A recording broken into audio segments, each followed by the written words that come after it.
démocrates du monde entier, les amis qui nous suivent à travers le monde entier, peuple d'Afrique, du Canada, des États-Unis, d'Europe, et aussi les amis du Congo-Brazzaville. Nous tenons à vous souhaiter une bonne journée dans cette journée du 5 décembre 2017, et nous sommes ici à Toronto, au Canada. Nous allons parler de quelques sujets qui nous avons pensé qui sont très importants à pouvoir expliquer au monde entier ce qui est en train de se passer au niveau du Congo-Brazzaville. On nous rapporte l'arrivée d'une très grande quantité du matériel de guerre au port de Pointe-Noire. On nous rapporte des grosses quantités de l'arsenal militaire, des munitions, des véhicules militaires, des équipements de combat, des armes de poing au port de Pointe-Noire. D'où proviennent ces matériaux, nous ne savons pas. Mais ce qui peut vous expliquer d'où viennent ces matériaux, ce n'est que Denis Sassou Nguesso, le régime criminel et dictatorial du Congo-Brazzaville. À quoi va servir ces matériaux qui viennent d'arriver au port de Pointe-Noire? Pourquoi acheter toutes ces quantités d'armement qui viennent d'arriver au niveau du port de Pointe-Noire? Pourquoi acheter tous ces véhicules blindés de haut calibre militaire? Pourquoi cette grande quantité du matériel militaire et de l'arsenal militaire, des armes de pointe qui venaient d'arriver au port de Pointe-Noire? Nous voyons ici que l'objectif, il est clair. L'objectif, c'est d'utiliser ces matériaux contre les populations civiles non armées du Congo-Brazzaville. Pourquoi ils ont donc acheté ces matériaux? Premièrement, parce qu'ils ont pillé l'économie, tout le fonds de ce pays. Ils ont utilisé l'argent de ce pays en s'achetant des biens personnels, des biens immobiliers au niveau de l'Occident. On peut citer le Canada, les États-Unis, la France, la Suisse, ainsi de suite. Ils ont détruit l'économie du Congo et ils sont incapables de payer les salaires. Nous avons vu tout ce mouvement de grève à partir du centre hospitalier universel de Brazzaville, l'université Marien Ngouabi, les fonctionnaires congolais qui ne sont pas payés. Et aujourd'hui, nous sommes le 5 décembre, les fonctionnaires congolais n'ont pas encore perçu leur salaire.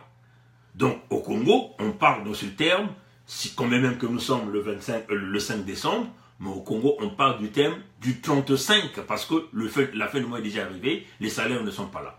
Donc à la place de pouvoir payer les fonctionnaires leur salaire parce qu'ils ont travaillé, à la place de pouvoir payer les étudiants, à la place de pouvoir payer les retraités leurs pensions, les étudiants leurs bourses, les fonctionnaires leurs salaires, on préfère aller s'acheter du matériel militaire pour les utiliser contre les populations civiles non armées. Tous ceux-là qui vont protester pour pouvoir essayer de récupérer leur salaire. Tous ceux-là qui vont protester contre le non-paiement des salaires. Tous ceux-là qui vont protester contre la répression, contre la dictature imposée par le criminel Denis Sassou Nguesso et le régime dictatorial de Brazzaville. Maintenant, le côté caché de l'arrivée de ces matériaux militaires, c'est qu'on nous parle des potentielles négociations, des Congolais qui se lancent dans le chemin de la négociation avec Denis Sassou Nguesso. Mais nous voulons ici attirer l'attention de tous ces Congolais-là qui nous parlent d'un potentiel dialogue, de tous ces Congolais qui nous disent, et surtout ici, je veux évoquer les populations, les dignitaires ressortissants du département de Poul, qu'on nous parle, qui se sont engagés dans un dialogue dans l'obscurité avec Denis Sassou Nguesso, soi-disant pour essayer cette fois-ci de pacifier le Congo, de revenir en état de paix, d'une véritable paix. Nous nous posons cette question de savoir, quand Denis Sassou Nguesso parle de la paix, il parle de la paix éternelle, c'est-à-dire quand ses adversaires sont morts. Il ne parle jamais de la paix, de la quiétude, de la paix, d'un bon fonctionnement économique, de la paix où les populations peuvent se déplacer d'un point A à un point B sans pourtant s'inquiéter. Il parle de la paix de Denis Sassou Nguesso, c'est quand tous ses adversaires sont morts, soit mort par empoisonnement, mort par fusillade, mort carrément par destruction massive, comme ce que nous sommes en train de voir dans le département du Pôle. Mais non, à tous ceux-là qui sont en train de, soi-disant, d'aller dialoguer avec Denis Sassou Nguesso, pour essayer de pacifier le Pôle, pour permettre au train, soi-disant, du chemin de fer Congo-Océan de pouvoir circuler entre Brazzaville et Pointe-Noire, nous nous posons la question, vous voulez aller dialoguer avec Denis Sassou Nguesso, mais pendant ce temps, il est parti encore s'acheter des armes. Et les armes sont là. Les véhicules de combat sont là au port de Pointe-Noire. Tout le monde sont en train de témoigner. Les populations de Pointe-Noire, ceux qui travaillent dans le port de Pointe-Noire, tous sont en train de nous appeler pour nous informer de l'arrivée de tous ces équipements militaires de combat au niveau du port de Pointe-Noire. Maintenant, à quoi servirait le dialogue que vous êtes en train de faire dans les coulisses avec Denis Sassou Nguesso, soi-disant pour pacifier le Congo? Vous comprenez que pendant que vous pensez à un dialogue, lui, il pense à autre chose. Il se prépare à une guerre, on peut dire, au dernier assaut. Il se prépare à une extermination massive des populations. Éventuellement, ici, nous parlons ici des populations, tous ceux qui résistent à ce régime criminel et dictatorial de Brazzaville. On veut vous dire ici que vous qui êtes dans les coulisses, dans l'ombre, en train de négocier avec Denis Sassou Nguesso, il ne va jamais y avoir la paix avec cet homme.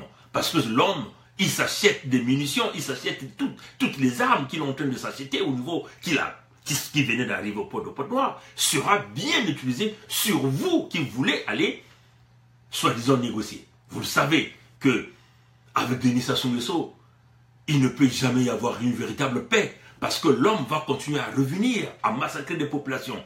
L'exemple du Pôle est là. Combien de fois les gens du Pôle, prenons par exemple les gens de Ntoumi, ont négocié avec Sassou Nguesso? On l'a fait plusieurs fois. Et l'homme continue à revenir, commettre les mêmes crimes sur le même terrain. Et nous ne pouvons plus continuer sur ce modèle. Éventuellement, nous, la diaspora d'Amérique du Nord, nous ne serons jamais d'accord avec tous ces Congolais-là qui chercheront à aller négocier avec Denis Sassou Nguesso. Parce que pendant que vous pensez à la paix, lui, il pense à la guerre. Les matériaux militaires ne font qu'arriver au port de Pointe-Noire. Les témoignages, tout le monde sont en train de le dire. Mais nous sommes en train de dire, quel genre de négociation êtes-vous en train de faire dans les coulisses avec Denis Sassou Nguesso qui va aboutir à quel genre de paix? Il n'y aura jamais la paix au Congo-Brazzaville tant que Denis Sassou Nguesso, le régime criminel et tout ce monde sont là sur ce terrain. Oui, bonjour mon frère Roland Nitou et tous ceux qui sont en train de nous suivre. Nous vous demandons de partager cette vidéo parce que nous venons de recevoir des alertes et qui nous parlent des potentielles négociations qui se font dans les coulisses, soi-disant pour pacifier le Congo. Mais pendant que ces gens-là négocient dans les coulisses, Denis Sassou Nguesso est en train de s'armer. On nous parle de l'arrivée des équipements de combat, des véhicules blindés, des armes de pointe qui viennent d'arriver au port de Pointe-Noire. Et si nous, peuple congolais, nous sommes toujours en train de jouer à l'ignorance, à notre ignorance, mais Denis Sassou Nguesso est en train de continuer d'évoluer. Prenons le cas. Vous êtes en train de négocier dans les coulisses pour parler de la paix? Oui, c'est vrai. Mais prenons le cas, Paulin Bakaya. Paulin Bakaya a épurgé sa période de prison. Il devait déjà sortir depuis le 23 novembre. On nous parlait du 2 décembre. Nous sommes aujourd'hui le 5. Paulin Bakaya n'est toujours pas sorti. De quelle justice parlez-vous? De quelle paix allez-vous continuer à parler avec Denis Sassou Nguesso? Vous comprenez là, chers compatriotes démocrates du monde entier, nous ne pouvons pas parler de la paix avec cet homme. Nous venons de lire le journal de Brazzaville qu'on appelle Poulélé Poulélé. On nous parle d'éventuels gouvernements. Si vous vous souvenez, on vous avait déjà parlé qu'ils vont venir avec un plan de sauvetage pour parler d'un éventuel gouvernement d'union nationale. Éventuellement, vous avez vu, les Mathias Nzon sont montés au créneau, les Satima Biala sont montés au créneau, les Guy Parfait Kolela, tous ce monde sont montés au créneau pour parler d'une éventuelle mise en place d'un gouvernement d'union nationale. Éventuellement, nous sommes en train d'arriver à ce point. Ce gouvernement sera quoi? Le sauvetage de Denis Sassou Nguesso. Les négociations que vous êtes en train de faire dans les coulisses, ça se servira à quoi? Le sauvetage de Denis Sassou Nguesso qui est devenu un papier, qui est devenu un tigre en papier sur le plan national et international. Comment voulez-vous venir ressusciter un homme qui est terminé, un homme qui va descendre, qui va bientôt tomber dans peu de temps? Peuple congolais, on vous appelle à l'intelligence, on vous appelle à l'esprit patriotique. Parce que là, nous avions affaire à des gens qui ont pillé le Congo. Nos amis des indignés 242, avec notre frère Roland et tout, sont en train de vous montrer tous les biens qu'ils sont en train d'acheter partout en Europe. Ici au Canada, le grand journal de Montréal a parlé de tous ces biens que ces gens-là sont en train d'acheter à la hauteur des millions et des millions de dollars. En dehors des millions de dollars, il y a ce qu'on appelle les taxes de propriété, les taxes foncières qu'il faut payer chaque année dans ces pays-là. Ils payent tout cela avec l'argent du contribuable congolais. Pendant ce temps, toi le militaire congolais qui supporte ce régime, tu n'as pas de salaire. Certainement tu es payé, mais tu n'es pas payé à ta titre, aux justes valeurs. Le fonctionnaire congolais n'a pas son salaire. L'étudiant congolais n'a pas sa bourse. Le pensionnaire congolais n'a pas sa pension. Vous comprenez que l'argent du Congo qu'on vienne acheter des biens ici, ce n'est pas les biens des Congolais, c'est leurs biens personnels. Vous comprenez? Et nous ne pouvons plus continuer à travailler sur ce modèle et continuer toujours à penser que Denis Sassou Nguesso est le roi de ce pays. Denis Sassou Nguesso n'a pas le monopole sur tous les Congolais. Il a perdu la légitimité.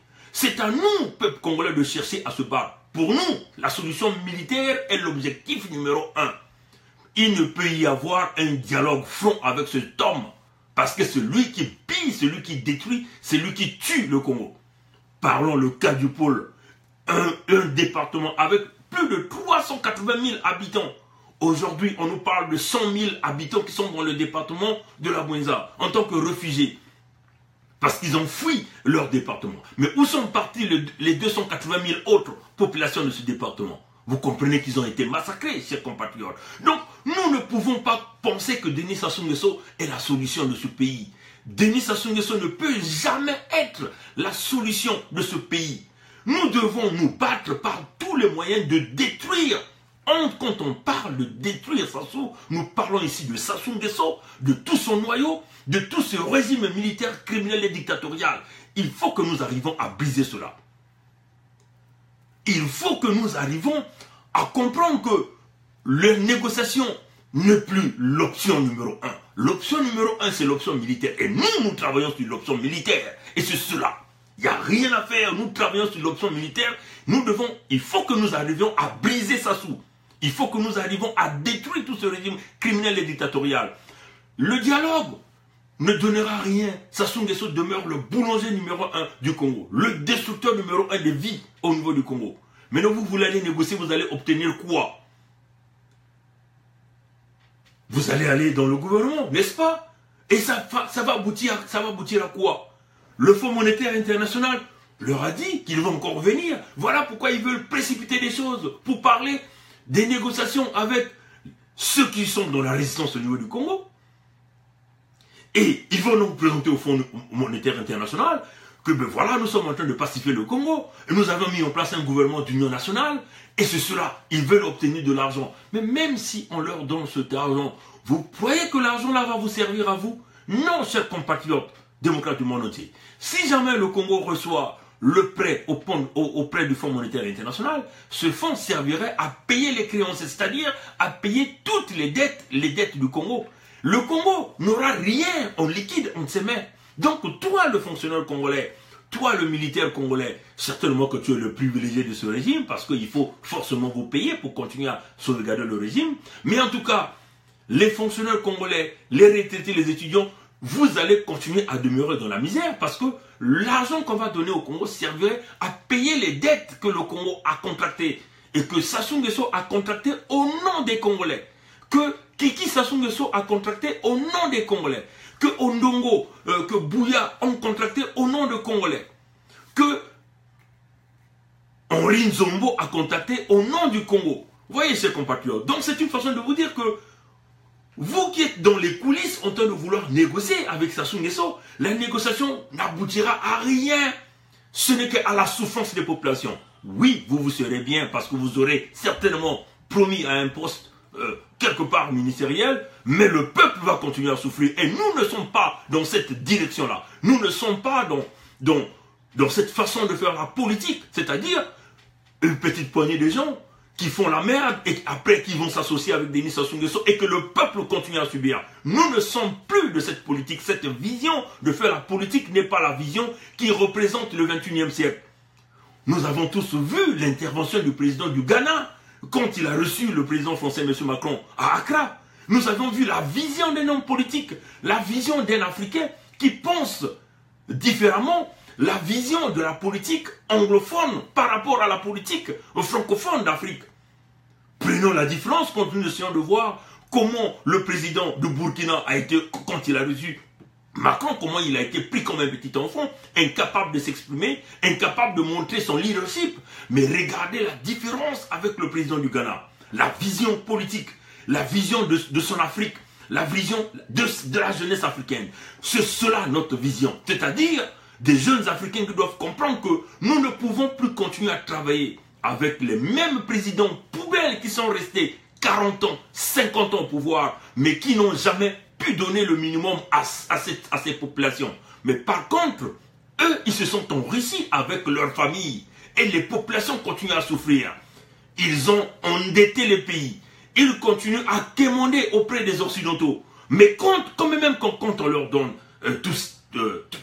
toutes ces aides ne servent réellement pas au peuple. Vous voyez, ça profite à leurs parents, à leur lignée. Et nous ne pouvons plus continuer à travailler sur ce modèle. Sassou demeure le mal du Congo, le mal de l'Afrique centrale, le mal de toute la région.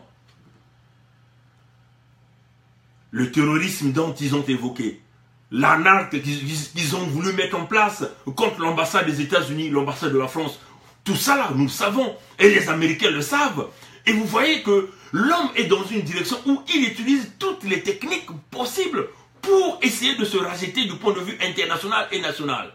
Mais nous ne sommes plus sur ces modèles. Voilà pourquoi nous condamnons avec la plus haute énergie tous les Congolais qui sont en train de négocier dans l'ombre avec Denis Sassou Nguesso.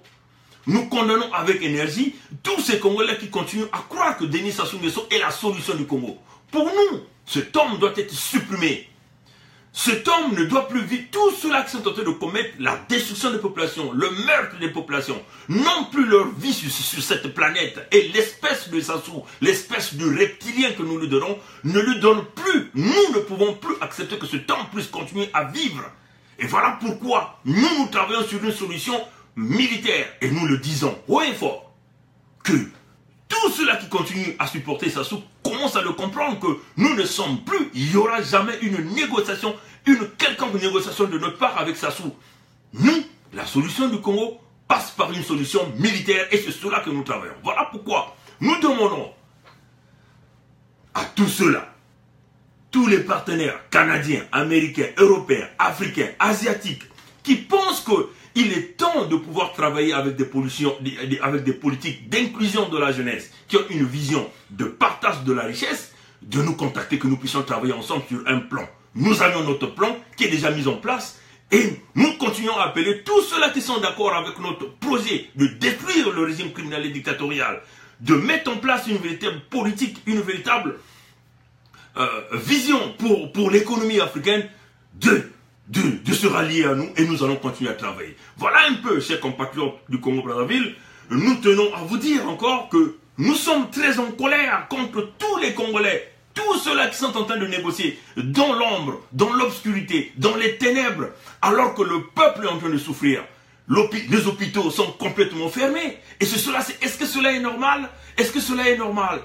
Est-ce que Sassou a quel monopole de pouvoir fermer l'hôpital de grande renommée comme celui de CHU? Il a quel monopole? Vous voyez? Alors nous ne pouvons plus continuer à travailler avec un homme qui ose fermer un hôpital comme celui de CHU. Même son propre hôpital, d'Oyo, qu'il a ouvert en grande pompe, les médecins cubains ont déserté. On parle de plus de 30 médecins venaient de déserter par un problème de salaire impayé. Alors, peuple congolais, ressaisissez-vous.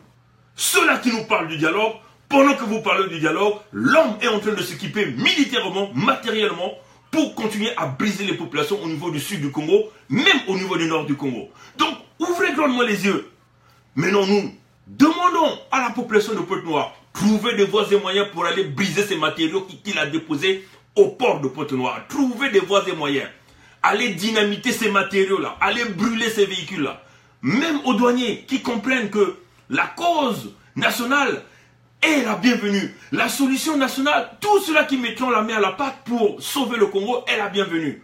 Comprenez que les équipements militaires qu'il a achetés, qui viennent d'arriver à Porte-Noire, qu'il va utiliser contre vous, si ça ne va pas vous atteindre, vous qui êtes dans ce régime, mais ça va atteindre l'un des parents ou quelqu'un qui est dans votre lignée familiale, par extension, par le biais de votre femme, par le biais de votre femme, ou par le biais de quelqu'un qui est marié à quelqu'un d'autre dans ce pays-là.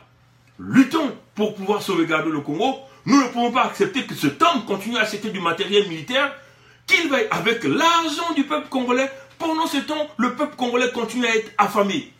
Pendant ce temps, les salaires ne sont pas payés. Aujourd'hui, nous sommes arrivés au fin du mois de novembre, nous sommes quasiment le 5, ce que nous appelons le 35 au Congo. Les salaires ne sont pas payés. Le mois de fête, le mois de décembre, certainement, il va payer quelques miettes pendant le mois de décembre. Vous voyez, il y a quelqu'un qui venait même de parler que les salaires au Congo sont devenus comme des périodes, comme les périodes dans le cycle menstruel de la femme. Vous voyez, c'est comme des règles, excusez-moi du terme. Vous voyez, ça vient à compte-gouttes. Et quand ça vient pas, les gens commencent à s'inquiéter. Quand ça vient, ça finit dans 5 jours. Quand le salaire est payé, dans 5 jours au Congo, le fonctionnaire congolais n'a plus rien.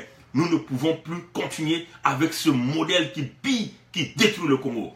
Peuple congolais, réveillez-vous, prenons conscience et nous disons non à tous ceux-là qui sont en train de vouloir négocier avec Sassou pour essayer de venir sauvegarder Sassou.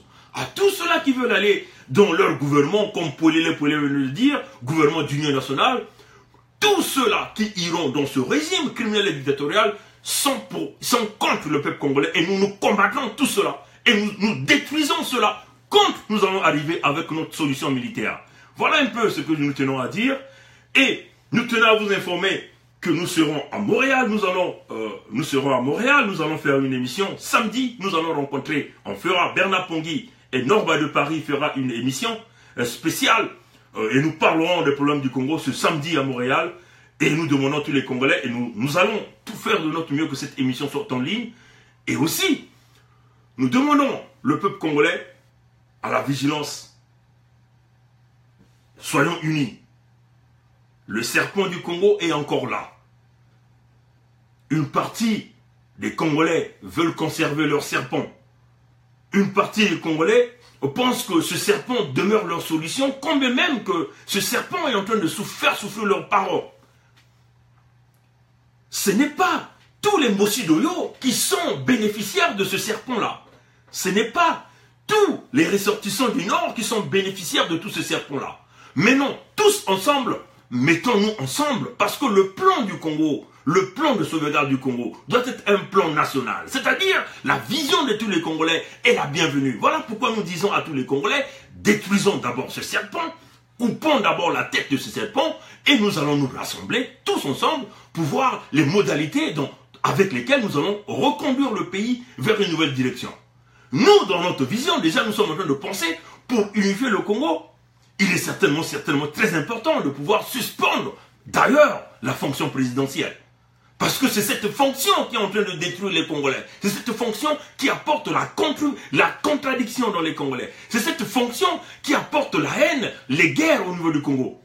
Nous pouvons par exemple penser, mais nous n'imposons rien. Ça se compte, nous allons arriver à couper la tête de serpent qui est Denis Sassou Nguesso présentement. Une fois que nous coupons la tête de Denis Sassou Nguesso, ce serpent qui brise le Congo, nous détruisons ce régime, tous les Congolais vont se rassembler, et nous viendrons donc avec notre idée pendant cette période, et notre idée est très claire. Nous voulons suspendre la fonction présidentielle au Congo, parce que c'est cette fonction qui apporte la distraction, qui apporte la contradiction, qui apporte la haine.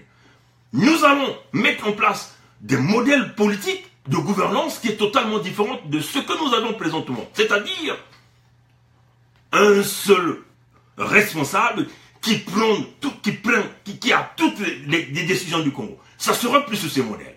Nous mettons en place des groupes d'associations qui seront qui travailleront en connivence pour pouvoir mettre en place un véritable projet politique. Et ce projet politique, la charte qui va sortir de cette deuxième conférence nationale que nous appelons deuxième conférence nationale parce que la première conférence nationale a été un échec. Nos aînés n'ont pas su faire le suivi de tout ce qui avait été décidé. Mais dans la deuxième conférence nationale, mettons en place des équipes qui feront le suivi. C'est-à-dire, tous ceux-là qui viendront diriger vont diriger en fonction des chartes qui vont être mises en place par la nouvelle conférence nationale. Et nous mettons des comités de suivi qui va s'en occuper du suivi de toutes les décisions ou du guide ou de la charte que nous mettons en place. C'est cela. C'est-à-dire, il y aura des commissions éducation, commissions santé, et ces commissions-là auront la responsabilité de pouvoir se rassurer que toutes les décisions prises au niveau de la conférence nationale numéro 2 seront suivies par ce gouvernement. Et en plus, notre projet pour le Congo que nous allons proposer au peuple congolais, nous ne voulons plus voir de gouvernement kilométrique avec 40 ministres. 9 personnes sera suffisante pour pouvoir diriger le Congo-Brazzaville du point de vue ministériel. Et en cela, nous allons associer 3 leaders par chaque département. C'est-à-dire, au lieu de venir avec plus de 150 et quelques députés, un député qui coûte 10 millions de francs CFA au peuple congolais, nous allons venir avec un modèle. Notre proposition serait de prendre 3 représentants par département, comprenez, et les salaires astronomiques des 10 millions ne seront plus là.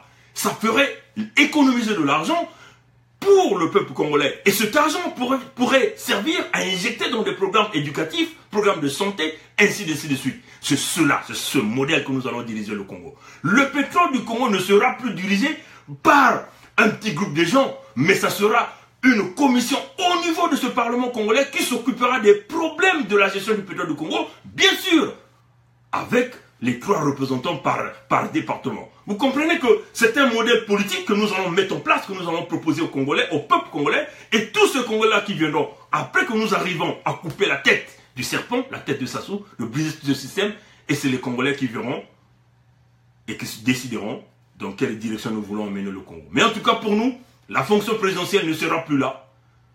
On va essayer de trouver une formule politique. Nous ne serons toujours pas obligés d'aller travailler sur le modèle occidental. Mais nous pourrons mettre en place un modèle qui est spécifique au Congo par rapport à l'urgence, par rapport aux conditions et aux conséquences et de toutes les souffrances que ce peuple a endurées. Voilà pourquoi il faut mettre en place de nouvelles bases politiques pour pouvoir amener le Congo vers une nouvelle direction. Voilà un peu, c'était ça le grand message. Et encore, nous condamnons ceux-là qui sont en train de négocier dans l'obscurité. Mais nous allons citer les noms dans notre prochaine vidéo. Et ce samedi, nous serons à Montréal, en direct avec Norma de Paris. On fera une émission, on va parler du Congo. Et on vous dit, on vous souhaite une bonne journée. Que Dieu nous bénisse, que Dieu bénisse le Congo-Brazzaville, que Dieu bénisse les femmes du Congo, la jeunesse du Congo et tous ceux-là qui sont réellement dans cette lutte. Tous ceux-là qui sont réellement dans cette lutte. Nous n'avons pas les moyens matériels dans cette lutte. Mais le moyen le plus efficace que Dieu le Tout-Puissant nous a donné, c'est la parole.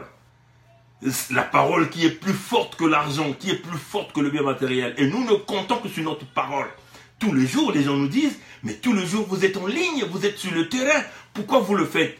J'ai dit ceci, le régime de Sassou est tous les jours sur le terrain avec l'argent du contribuable congolais pour aller corrompre les Congolais. Nous n'avons pas les moyens. Nous n'avons que cette parole qui est plus puissante que nous pouvons utiliser pour convaincre les Congolais à comprendre que nous devons être un pour couper la tête du serpent.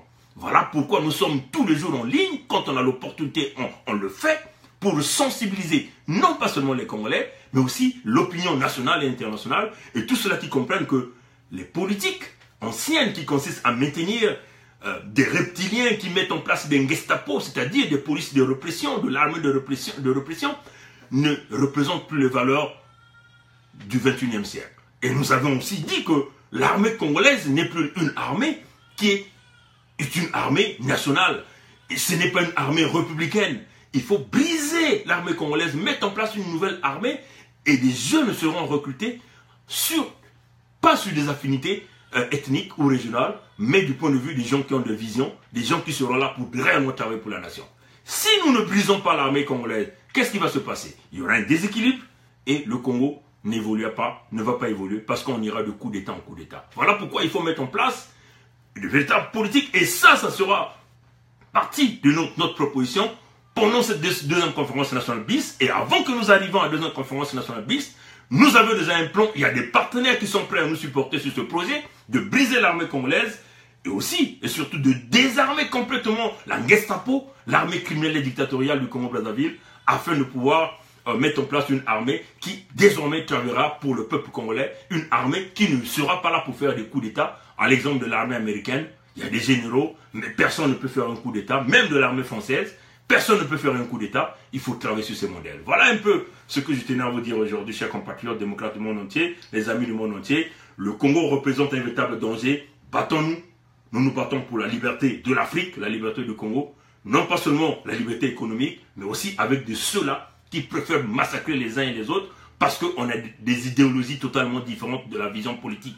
Et ces modèles ne peuvent plus exister. Et tous ceux-là qui vont dans cette vision de briser des vies, de tuer les uns et les autres parce que vous n'êtes pas d'accord, alors ceux-là n'ont plus leur place sur cette planète. Et nous appelons carrément à la destruction et il faut buter Sassou pour pouvoir en terminer. Et nous sommes dans la solution politique, la solution militaire pour le cas du Congo-Brazzaville. Le dialogue n'est plus une option pour nous, l'option est militaire. Le cas de Makaya peut le témoigner, emprisonné, il a purgé sa peine, mais il est encore là en prison. Vous voyez, Mokoko sera la même chose.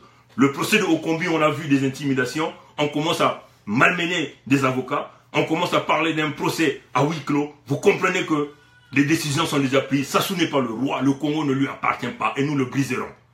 Tel était le mot de la fin et on vous souhaite une bonne journée. Partagez la vidéo s'il vous plaît pour que le message arrive au maximum de Congolais pour sensibiliser le monde, pour sensibiliser les gens qui sont pour la cause du Congo-Brazzaville, la cause de l'Afrique d'une manière générale. Et on vous souhaite une bonne journée et que Dieu nous bénisse tous.